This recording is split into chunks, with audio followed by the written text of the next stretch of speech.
Wow. At Barney and Fred's Furniture, prices are rock bottom. Yabba dabba do. That's right, Barney. The rocking chairs are made out of real rocks. Barney and Fred's, we won't chisel you. Visit our new stores in Rockport and Stoneham, and this is how much you'll save. Wow!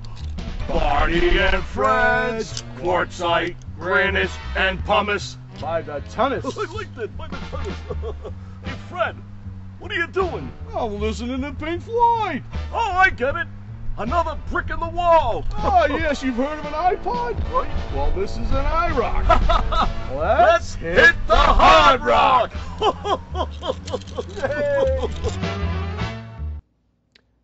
Hi, I'm Jimmy Del Ponte, back with another episode of Seriously Somerville. Oh, wait a minute. Where's the desk? We're supposed to have a desk in the beginning of the show. It's in the song. It says, just like Leno, I got my own. No desk? Huh? No desk? Okay. No desk. Okay. But we have a guest. But first of all, I'd like to show you this. This is the Bad Boys of Boston. This is Aerosmith, and it's all signed in gold ink. Awesome, huh? And the way I got this is because my friend, Pat O'Neill, who's going to take that and put it over there, is our guest today. Pat O'Neill is right here. Say hello to Pat. Hello. Thank you for being on the show. No problem, Jimmy. You're an old friend, and the scarf is also a gift from you that you gave to me when you worked with Aerosmith. That's correct. And this is Steven Tyler. I'm going to leave it on, actually. It's becoming. Pat, it's becoming. Thank you. How's that? Very nice. All right, yeah, now I'm starting to feel a little funny here. But, Pat, you've lived in Somerville your whole life, and, of course, you've lived on my street and our street, Hall Avenue, forever and ever. You graduated what year from Somerville High? 1968. Holy mackerel, somebody older than me. Showing my age. And you started playing drums at what age? 14. 14, and you had your own band called? The PJ5. PJ5, yeah, we all remember the band. And then you were in Etc. That's right. And that was a big band in the area. Did a lot of big gigs. And but then you moved on and you became, somehow you got involved with being a drum technician for some pretty impressive bands. And the first band was Parliament and the Funkadelics. That's correct. And you were with them for a few years. That's right. That's all because of Dennis, my brother Dennis. Dennis. What happened was Parliament Funkadelic had bought Aerosmith's old line of amplifiers and equipment. Okay. And my brother overhauled them for them. Okay. And once they were overhauled, they really didn't know how to operate them, so they had to hire my brother, took him on the road. And my brother hired me, Arlo, this and that, and that's how it all got started. It was all Dennis, all my brother. Your brother, who's sadly no longer with us, but Right. I know he's watching now. Certainly Son, is. you're the best. And so it started from there. And then your next big gig was with Jay Giles, right? No, actually, it was Aerosmith. Parliament was playing out at the L.A. Coliseum, and I ran into the boys from Aerosmith, and they needed a drum technician. And Grasshopper, who was their drum technician, was the guy who I took place in Parliament Funkadelic, so he referred me to Aerosmith. Okay. So from one became the other. And so I met them out at the L.A. Coliseum, and I got hired out there and worked for them for about 10 years. Now, how many? You did 10 years with Aerosmith, boy. Right.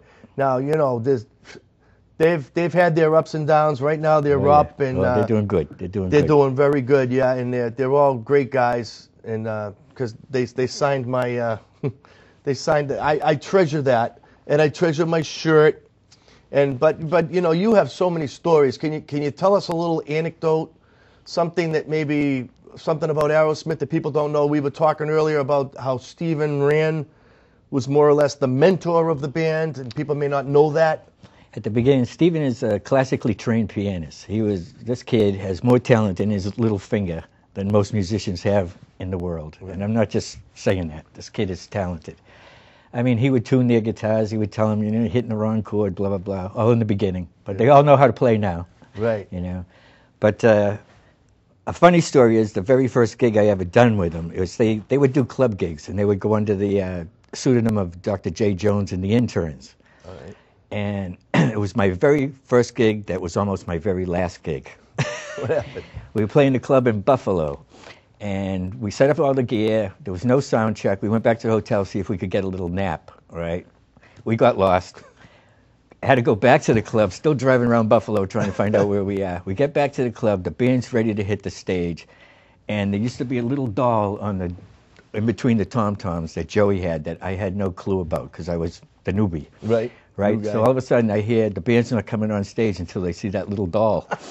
So I went running backstage, knocked over Alyssa Perry, Joe's wife, grabbed the little doll, made it back there before they hit the stage, or else... Isn't that funny? Like just a little thing. It's like a super. It was just like his little superstitious. Pet. Right. Yeah, his little pet that he had to have on his little drums before he could play. And then you did time with Jay Giles. Tell us a little about Jay Giles, Peter Wolf, and those guys. Wolf can sing his butt off. This guy is a great singer. Aerosmith had a little hiatus when Joe left for a little bit, so Jay Giles needed a little hand with doing the Freeze Frame album. So they hired me to go to Longview Studios and help with the album. And then they took me on tour for a little bit. So that's how that sort of came about. But working with Giles was great. Like Wolf could sing like 19 days in a row without his voice cracking.